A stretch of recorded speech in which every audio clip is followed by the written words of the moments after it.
उत्तर प्रदेश में विधानसभा चुनाव से पहले कई नेता अपना नफा नुकसान देखकर पाला बदलने में लगे हुए हैं। नेताओं का एक पार्टी छोड़कर दूसरी पार्टी में शामिल होने का सिलसिला लगातार तेजी से बढ़ता जा रहा है। मायावती की बसपा को कल जोरदार झटका लगने जा रहा है। बसपा के करीब आधा दर्जन विधायक सपा में शामिल होने जा रहे हैं। बसपा के 6 विधायक कल सपा अध्यक्ष अखिलेश यादव की मौजूदगी में साइकिल पर सवार होंगे।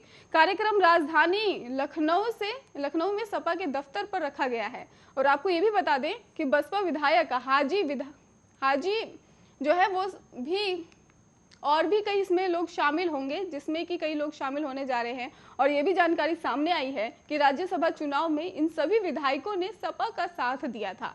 बताया जा रहा है कि सपा में शामिल होने वाले ज्यादातर विधायक लखनऊ पहुंच चुके हैं और कल सुबह 11 बजे सभी विधायक को सपा दफ्तर बुलाया गया है।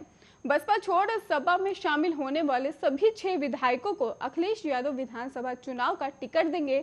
और ये भी कहा जा रहा है कि प्रयागराज मंडल के एक दूसरी पार्टी के विधायक भी कल सपा में शामिल हो सकते हैं। इस विधायक ने पिछले दिनों हुए विधानसभा उपाध्यक्ष के चुनाव में क्रॉस वोटिंग जो है वो की थी और इसके साथ ही ये भी जानकारी सामने आई थी।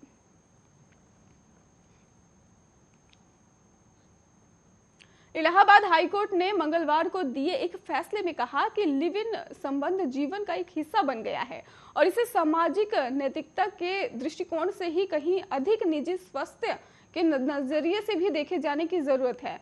आपको ये भी बता दें, उन्होंने ये भी कहा है कि ये भी आदेश जारी किया हुआ है कि इन युगल जोड़ों का आरोप है कि लड़कियों के परिजन उनके दैनिक जीवन में हस्तक्षेप कर रहे हैं। और एक याचिका कुशीनगर की शायरा खातून और उसके साथी द्वारा, जबकि दूसरी याचिका जो है वो मेरठ की जीनत परवीन और उसके साथी द्वारा दायर की गई है। याचिका में उन्होंने इस बात का भी उल्लेख किया है कि उन्होंने संबंधित पुलिस अधिकारियों से संपर्क किया है, लेकिन पुलिस अधिकारी ने उनकी कोई मदद नहीं की है। उनका दावा है कि उनकी जान और स्वतंत्रता को नजरअंदाज किया जा रहा है।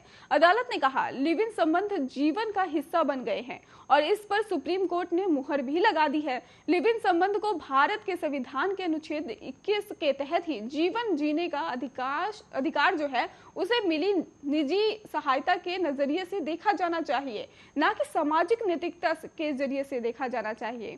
कोर्ट ने कहा कि पुलिस अधिकारी इन याचिकाकर्ताओं के अधिकारियों की रक्षा करने को बाध्य हैं और अदालत ने आदेश दिया कि ऐसी स्थिति में याचिकाकर्ता संबंधित पुलिस अधिकारियों से संपर्क कर अपनी जान और स्वतंत्रता को किसी तरह से खतरे से शिकायत करें और पुलिस को इसकी सूचना भी दें।